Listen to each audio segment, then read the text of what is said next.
मैं आत्म परिचय 483 भाग लेकर आपके सम्मुख उपस्थित हुआ हूँ। श्रीमद् देवी भागवत महापुराण में अध्याय 17 के अंतर्गत श्लोक संख्या 44 से लेकर श्लोक संख्या 51 तक आपके सम्मुख रख रहा हूँ। इसमें युवा अवस्था में प्राणी अभिमान बस भोगों को शाश्वत समझता है कि इस जीवन में भोग ही सब कुछ है और दूसरा संसार नहीं है, जो बिल्कुल असत्य माता भगवती बता रही हैं। और जब वह मृत्यु को प्राप्त हो जाता है तो उसने जीवन में जो कुछ भी अन्याय और अधर्म से अर्जित किया है सब यहीं पर छूट जाता है और जन्म लेता है, मृत्यु प्राप्त करता है, जन्म लेता है, यही चक्र चला करता है। इसके विषय में बताया है। आइए सर्वप्रथम माता भगवती को शंख ध्वनि द्वारा प्रणाम करते हैं।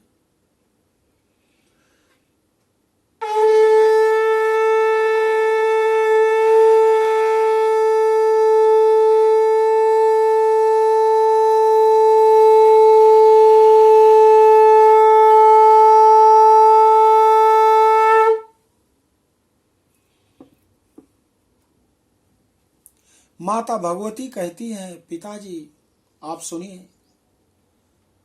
स्वप्नोपमं महाराज सर्वं वैषयिकं सुखम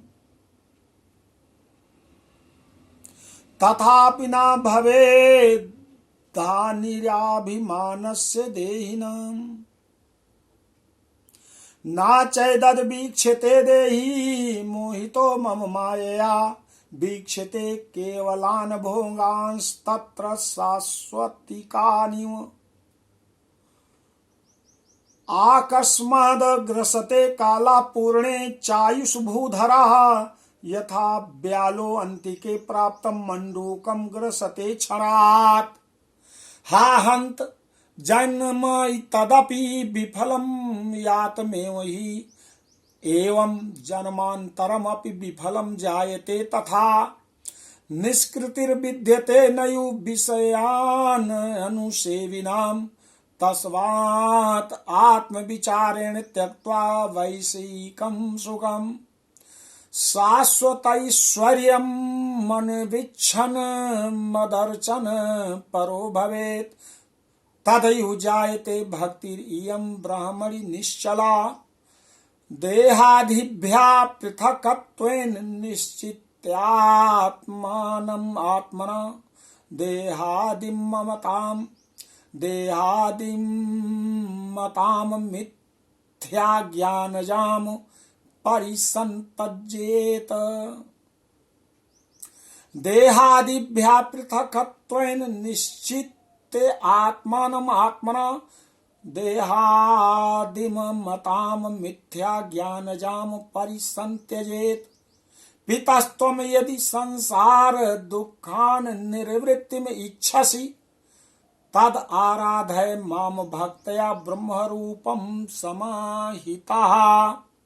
इति श्री महाभागवते महापुराणे श्री भगवती गीता सुपनिषत्सु विद्यायां योगशास्त्रे पार्वती हिमालय संवादे ब्रह्मयोगोपदेशवर्णनं नाम सप्तदशो अध्याय।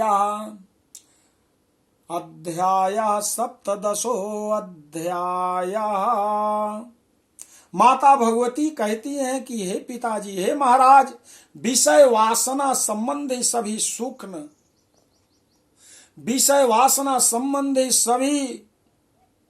सुख स्वप्न के समान प्रतीति मात्र हैं, फिर भी जीव के अभिमान में कोई कमी नहीं होती। मेरी माया से मोहित हुआ जीव यह सब नहीं देखता है। वह भोगों को शाश्वत समझकर केवल उन्हें ही देखता है। और राजन, आयु के पूरा हो जाने पर काल जीव को अकस्मात उसी प्रकार ग्रस लेता है चट कर जाता है, अपने मुंह में रख लेता है मृत्यु। जैसे सर्प अपने पास आए हुए मेढक को, जैसे सर्प अपने पास आए हुए मेढक को क्षण भर में ग्रस कर लेता है, क्षण भर में लील जाता है, मुख के अंदर कर लेता है। महान कष्ट की बात तो यह है कि यह जन्म व्यर्थ बीत गया और इसी प्रकार दूसरा जन्म भी व्यर्थ चला जाता है। विषय भोगों का सेवन करने वालों का उद्धार होता ही नहीं। अतः आत्म तत्व का विचार करके वासनात्मक सुख का परित्याग कर शाश्वत ऐश्वर्य की प्राप्ति की कामना करते हुए मेरी उपासना में तत्पर रहना चाहिए। तभी ब्रह्म से स्थिर संबंध बनता है। अपनी आत्मा को देह आदि से पृथक निश्चित करके मिथ्या ज्ञान जनित देह आदि की ममता का त्याग कर देना चाहिए। पिताजी, यदि आप सांसारिक दुखों से छुटकारा चाहते हैं तो एकाग्र चित्त होकर भक्ति पूर्वक मुझ ब्रह्म स्वरूपिणी भगवती की आराधना कीजिए। यहां शाश्वत का अर्थ ये है, शाश्वत ऐश्वर्य का अर्थ ये भौतिक ऐश्वर्य से नहीं है, कारण वह शाश्वत होते ही नहीं। सदा ऐश्वर्य संपन्न परमात्मा प्रभु की प्राप्ति ही शाश्वत ऐश्वर्य की प्राप्त है, शाश्वत ऐश्वर्य की प्राप्ति है। ये भौतिक ऐश्वर्य से अलग है।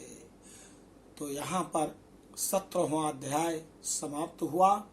इस प्रकार श्री महाभागवत महापुराण के अंतर्गत श्री भगवती गीतोपनिषद में ब्रह्म विद्या योग शास्त्र के अंतर्गत पार्वती हिमालय संवाद में ब्रह्म योगोपदेश वर्णन नामक 17वां अध्याय पूर्ण हुआ। बोलो आदि शक्ति माता भगवती की जय।